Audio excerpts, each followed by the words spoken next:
भूतिया बारातियों की बस। आंचलपुर के रास्ते से एक बारातियों की बस गुजर रही थी। सभी गाजे बाजे के साथ बारात लेकर जा ही रहे थे कि तभी अरे भैया, ये बस को क्यों रोक दिया? बहन जी, ये अचानक ही रुक गई है। वो बस वाला बस से उतर गया और अपनी बस को सभी तरफ से चेक करने लगा। अभी वो बस के पीछे ही गया था कि एक बहुत ही भयानक चेहरा उसकी आंखों के सामने आ गया और उसकी चीख निकल गई। अरे, ये कैसी आवाज थी? उस औरत की आवाज सुनकर वो भयानक चेहरे का भूत बस के अंदर घुस आया। भूत!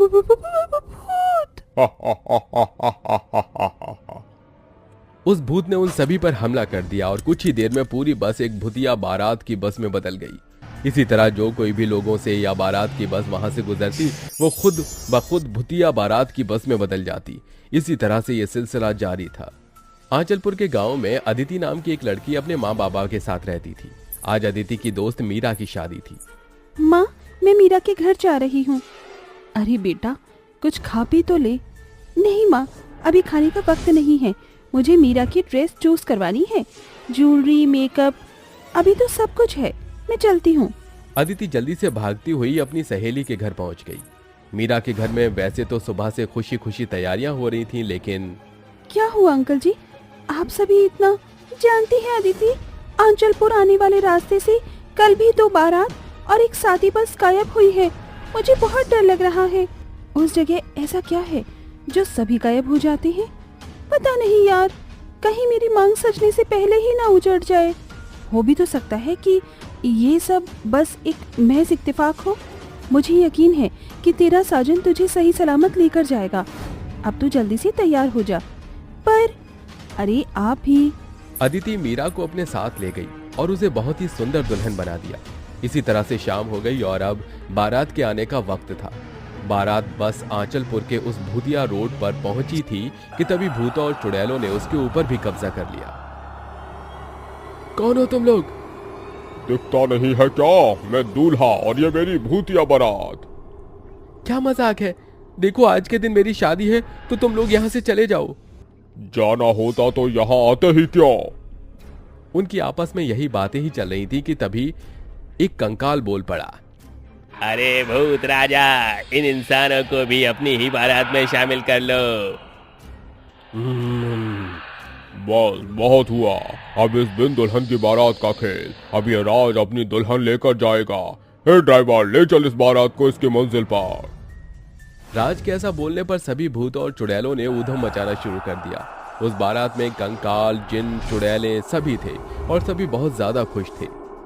अरे वाह, आज आखिरकार दुल्हन हम ले आएंगे। सही कहा। सभी भूत चुड़ैल बहुत ज्यादा खुश थे और ऐसे ही बातों बातों में बारात अपनी मंजिल तक पहुंच गई। बारात की बस को सही सलामत आते देख मीरा और उसके घर वाले बहुत ज्यादा खुश हो गई। मीरा अंदर ही अंदर खुश हो रही थी। उसका बाप जैसे ही बारात का स्वागत करने पहुंचा तो वो हैरान रह गया, क्योंकि बस के अंदर से दूल्हा नहीं बल्कि भूत चुड़ैल बाहर आ रहे थे। अरे स्वागत नहीं करोगे हमारा? कौन हो तुम लोग? मैं हूँ आपका जमाई। ले आओ रे दुल्हन को। सभी भूत चुड़ैल तेजी से मीरा के कमरे की तरफ भागे। मीरा के बाप ने जैसे ही बस के अंदर देखा तो उनके होने वाले जमाई का पूरा परिवार उस बस के अंदर बंधा हुआ था। अरे अरे बाप, अरे आप लोग, अरे बाहर आइए। मीरा के बाप ने उन सभी को उस पकड़ से निकाल लिया तो वहीं दूसरी तरफ सभी भूत चुड़ैल सभी तरफ दुल्हन को ढूंढने लगे। क्या चाहते हो मेरी बच्ची से? चुप करो सासू माँ, आज तो दिलवाले दुल्हनिया लेकर ही जाएंगे। चुप करो तुम। हो कौन तुम, मेरी बच्ची को ले जाने वाले? राज, नाम तो सुना ही होगा। राज के ऐसे बोलते ही सभी भूतों चुड़ैलों ने ऊधम मचाना शुरू कर दिया कि तभी एक चुड़ैल को अदिति और मीरा भी मिल गई। तो यहाँ है। छोड़ो, छोड़ो मुझे। वो चुड़ैल जबरदस्ती मीरा को सीढ़ियों से नीचे खींच लाई। छोड़ दो मेरी बीवी को, तुम ऐसे क्यों कर रहे हो? तेरी नहीं, अब ये मेरी बीवी बनेगी। और तू जानना चाहता है कि मैं ऐसा क्यों कर रहा हूँ? तो सुन, मेरी भी तेरी ही तरह मेरी पसंद मेरी निया से शादी होने वाली थी। हम सभी गाजे बाजे के साथ बारात लेकर आ रहे थे कि तभी एक अनहोनी हो गई और हम सभी आंचलपुर के रोड पर ही मारे गए। मुझे मेरी निया का प्यार नसीब नहीं हो सका। मैंने भूत बनने के बाद भी उसे ढूंढने की बहुत कोशिश की, लेकिन वो मुझे कहीं नहीं मिली। शायद उसने किसी और के साथ अपना घर बसा लिया, लेकिन तब से ही मैंने सोच लिया है कि जैसे मेरी जिंदगी में अंधकार आया, मैं भी सभी की जिंदगी की खुशियां मिटा दूंगा, किसी के सिर पर सहरा नहीं सजने दूंगा और हर किसी को उसकी मोहब्बत से अलग कर दूंगा। अब तो तेरी समझ सब कुछ आ गया होगा, तो तू मेरे बीच में मत आ। भूत ऐसे बोलकर बस मीरा को लेकर जा ही रहा था कि तभी अदिति बोल पड़ी। रुक जाओ, कहीं तुम हमारी सहेली के होने वाले मंगेतर राज तो नहीं? राज अचानक रुक गया। तुम्हें कैसे पता? तो तुम वही हो। मैं बताती हूँ, निया ने तुम्हारी मौत के बाद कोई अलग घर नहीं बसाया, बल्कि जब उसे तुम्हारी मौत का पता चला तो उसने खुद भी अपनी जान दे दी। क्या? हाँ, उसने जहर खाकर आत्महत्या की थी, लेकिन कहते हैं कि सच्चा प्यार मारने से भी नहीं मरता। तुम्हारी निया भी हो सकता है कि जिंदा हो। ठीक है, मैं तुम्हारी बात मानूंगा, लेकिन अगर तुम आज के मंडप में मेरी शादी मेरी निया से करवाओगे तो, वरना मैं इस दुल्हन को नहीं छोड़ूंगा। क्या? तभी पीछे से अदिति का बाप बोल पड़ा। वो एक बहुत बड़ा ज्ञानी था। ठीक है, अगर तुम्हारा प्यार सच्चा है तो निया भी कहीं ना कहीं से आ ही जाएगी। मैं निया को बुलाऊंगा, इस बच्ची को छोड़ दो। अदिति का बाप मंडप में बैठ गया। वहीं उसकी साइड में राज बैठ गया और फिर उसके बाप ने मंत्रों का जाप करना शुरू किया। कई बार कोशिश नाकाम हुई, लेकिन आखिरी सामग्री अग्नि में डालते ही वहां निया चुड़ैल के रूप में दुल्हन बनी हुई हाजिर हो गई। मुझे किसने बुलाया? निया! राज को देखते ही वो उसे पहचान गई और उसके गले लगकर रोने लगी। मुझे लगा कि अब मैं तुमसे कभी नहीं मिल पाऊंगी। वो दोनों एक दूसरे से मिलकर बहुत खुश हुए। मुहूर्त भी बड़ा शुभ है, क्यों ना इसी शुभ मुहूर्त में तुम्हारी शादी संपन्न करवाई जाए। नेकी और पूछ। तुम्हारी शादी हम एक ही शर्त पर करवाएंगे, और वो ये कि शादी के बाद तुम हमेशा के लिए यहाँ से चले जाओगे। ये भी कोई पूछने की बात है? भूत राजी हो गया और फिर निया के बाप ने उन दोनों की शादी करवा दी। सभी भूत चुड़ैल झूम रहे थे। शादी होते ही वो भूत चुड़ैल वहां से गायब होने लगे। तुम्हारा शुक्रिया। भूत चुड़ैलों के जाते ही उसी मंडप में मीरा की शादी हुई। उस दिन के बाद से कभी भी उस रास्ते पर कोई हादसा नहीं हुआ और सभी खुशी खुशी रहने लगे। चुड़ैल माँ की बेटी। सूरजनगर के गांव में ध्वनि अपनी मां सावित्री के साथ रहती थी। ध्वनि का बाप अपनी बेटी की पैदाइश के कुछ महीनों बाद ही एक कार एक्सीडेंट में मारा गया था। अब ध्वनि 8 साल की हो चुकी थी। माँ, मुझे ये वाली गुड़िया दिलाओ ना। ध्वनि बेटा, तुम्हारे पास कितनी सारी गुड़िया हैं, तुम उन्हीं से क्यों नहीं खेलती? नहीं माँ, वो ऐसी नहीं है, मुझे यही गुड़िया चाहिए, प्लीज दिलाओ ना, आप दुनिया की सबसे प्यारी मम्मा हो। सावित्री को अपनी बेटी की चमकती हुई आंखों पर दया आ गई। हाँ, ये चमकदार आंखें, अच्छा ठीक है, ले लो, लेकिन इसके बाद मुझसे फिर कोई चीज मत मांगना। हम लोग यहाँ पर कपड़े खरीदने आए हैं। ओके, ये मेरी गुड़िया, ये। ध्वनि बहुत ज्यादा खुश थी और वो नाचती हुई अपनी माँ के साथ चल रही थी। ध्वनि बेटा, इस तरह से मत चलो, देखो कार आ रही है, अरे संभल के। ध्वनि अपनी मस्ती से मगन बस चले जा रही थी। उसे ये खबर ही नहीं थी कि उसके सामने से एक बड़ी गाड़ी आ रही है। लेकिन सावित्री ने ये देख लिया और जल्दी से ध्वनि को उसने खींच लिया, लेकिन बेचारी माँ उस गाड़ी के सामने आकर घायल हो गई। माँ।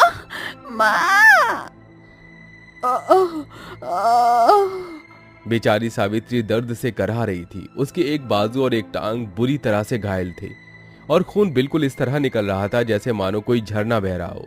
उसे देखकर बाजार में लोगों की भीड़ लग गई और वो उसे जल्दी से अस्पताल लेकर पहुंची। नन्ही ध्वनि अपनी माँ को ठीक करने के लिए भगवान के आगे हाथ जोड़े बैठी हुई थी। भगवान जी, चाहे आप मेरी ये गुड़िया ले लो, लेकिन मेरी मम्मी को मुझे लौटा दो ना। नन्ही ध्वनि रोते हुए भगवान के आगे मिन्नतें कर रही थी। कुछ देर बाद डॉक्टर जो सावित्री का इलाज कर रहा था बाहर आया। डॉक्टर अंकल, मेरी माँ कैसी है? आई एम सॉरी बेटा, तुम्हारी माँ को हम नहीं बचा पाए। ये सुनते ही ध्वनि बहुत जोर जोर से रोने लगी और अपनी माँ को पुकारने लगी, लेकिन सावित्री हमेशा के लिए गहरी नींद में सो चुकी थी। सावित्री के पड़ोसी उसका शरीर अस्पताल से ले आए और सभी विधियों से उसका अंतिम संस्कार किया। बेचारी ध्वनि अब बिन माँ बाप के अनाथ बच्ची थी। सावित्री की मौत के कुछ दिनों तक तो गांव वालों ने उसका ख्याल रखा, लेकिन 1 महीने बाद गांव के मुखिया धरोहर को वो खटकने लगी। अरे ये बच्ची इतनी सारी जमीन बंगला अकेले हड़प कर बैठी है, जबकि ये सब कुछ तो मेरे हिस्से में आना चाहिए। लगता है कुछ तो करना पड़ेगा। धरोहर ने कुछ ऐसे आदमियों को अपने पास बुलाया जिनका गांव में इक्का चलता था और उनके मन में ध्वनि को लेकर न जाने क्या क्या बातें भर दी। अरे सोचो, जो बच्ची पैदा होते ही अपने बाप को खा गई और जरा सी समझदार होते ही अपनी माँ को खा लिया, क्या वो हमारे गांव के लिए सुरक्षित है? नहीं, ये लड़की अपशगुनी और मनहूस है। हमें जल्द से जल्द इसकी शादी करके इसे यहाँ से रिहा कर देना चाहिए। कह तो आप सही रहे हो, लेकिन मुखिया जी, इतनी छोटी सी बच्ची की शादी हम किससे करेंगे? वो तो मुझ पर छोड़ दो, तुम बस शादी की तैयारी करो। पूरे गांव में ध्वनि की शादी का ढिंढोरा पिट गया। सुना है मुखिया जी एक अनाथ लड़की का घर बसवा रहे हैं। कितने अच्छे हैं ना हमारे मुखिया। सही कहा। सारे गांव को उस बात की खबर लग चुकी थी सिवाय ध्वनि के।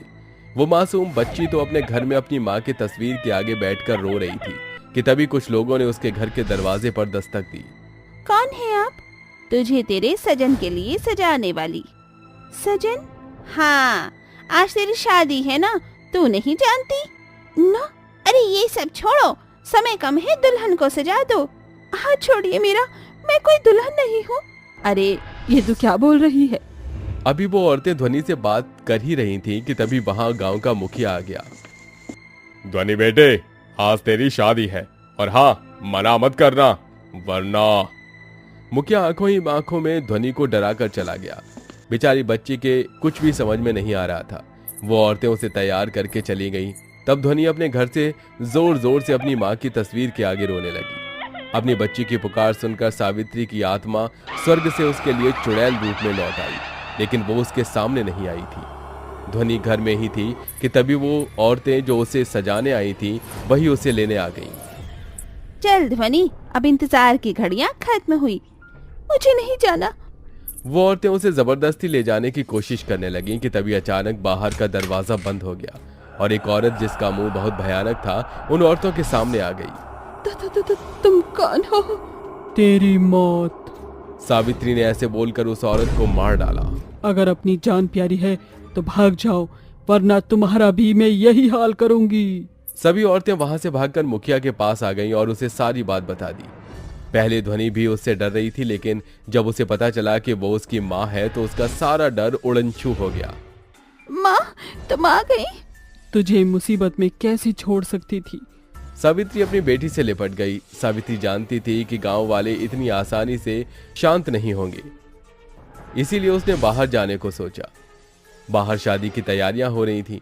सावित्री ने बाहर जाकर सब कुछ तहस नहस करना शुरू कर दिया। अरे अरे भागो भागो, चुड़ैल चुड़ैल। सभी लोग भागने लगे, लेकिन गांव का मुखिया चालाक था। वो पीछे से एक तांत्रिक के साथ आया और सावित्री को पीछे से जादुई भभूति के रेखा के अंदर कैद कर दिया। अरे लड़की को लेकर आओ, ब्याह आज ही होगा। छोड़ दे मुझे। अरे ऐड़ा समझा है क्या? खूब जोर शोर से ढोल ताशे बजने लगे। सावित्री मजबूर थी, वो उस गोल रेखा को पार नहीं कर पा रही थी। गांव के आदमी जबरदस्ती ध्वनि को घर से खींच लाए और एक 60 साल के बूढ़े आदमी से उसकी शादी करवाने लगे। दरिंदे, छोड़ दे मेरी बच्ची को, इसने तेरा क्या बिगाड़ा है? अरे चुप कर बाबा, इस चुड़ैल को ले जाओ और कहीं ऐसी जगह छोड़ना जहां से ये स्वर्ग भी वापस न जा पाए। मुखिया बड़े हंस हंस कर ध्वनि की शादी उस बुढ़े से करवा रहा था। बेचारी ध्वनि चीख चीख कर रो रही थी। ये सब कुछ देखकर सावित्री से बर्दाश्त नहीं हुआ और वो उस रेखा को फलांग कर बाहर आ गई और पूरी तरह जल गई। अब तुम नहीं बचोगे। कहते हैं कि माँ की ममता अपरंपार है, लेकिन उसी माँ का गुस्सा भी आज चरम सीमा पर था। सावित्री बिना किसी को देखे एक के बाद एक इंसान की जान ले रही थी। उसे इतने गुस्से में देख बूढ़ा दूल्हा तेजी से भागने लगा कि तभी सावित्री ने उसे पकड़ लिया। अपनी पोती की उम्र की लड़की से शादी करते हुए तुझे शर्म नहीं आई? आ! सावित्री बहुत ज्यादा गुस्से में थी और उसने उस बूढ़े आदमी के भी सिर को धड़ से अलग कर दिया। अब बस मुखिया ही वहां पर बचा हुआ था। अब तुम्हारी बारी है मुखिया जी। अबे तांत्रिक, कुछ कर। आज इस माँ के क्रोध को स्वयं भगवान भी आकर शांत करे, तब भी ये तेरी बलि लिए बिना शांत नहीं होगी। तुझे क्या लगा कि तू मेरी बच्ची की जिंदगी को यूं बर्बाद कर देगा और मैं बस देखती रहूंगी? अरे एक सावित्री थी जो यमराज से अपने पति के प्राण वापस ले आई थी, और एक ये सावित्री है जो यमराज के पास से अपनी बेटी को बचाने खुद लौट आई। लेकिन अब तुझे कौन सी सावित्री बचाएगी? मुझे जाने दो। तू जाएगा, लेकिन नरक। ऐसा बोलकर सावित्री ने उसकी भी जान ले ली। धरोहर को मारते ही सावित्री शांत हो गई। माँ, ध्वनि रोते हुई अपनी मरी हुई माँ से लिपट गई। मेरी बच्ची, तू डर मत, तेरी माँ हमेशा तेरे साथ है। उस दिन के बाद से सावित्री ने इंसानी रूप लेकर ध्वनि के साथ ही रहना शुरू कर दिया। उस गांव के लोग अब ध्वनि की तरफ आंख उठाकर भी नहीं देखते थे, और तभी से सभी उसे चुड़ैल माँ की बेटी बुलाने लगे थे।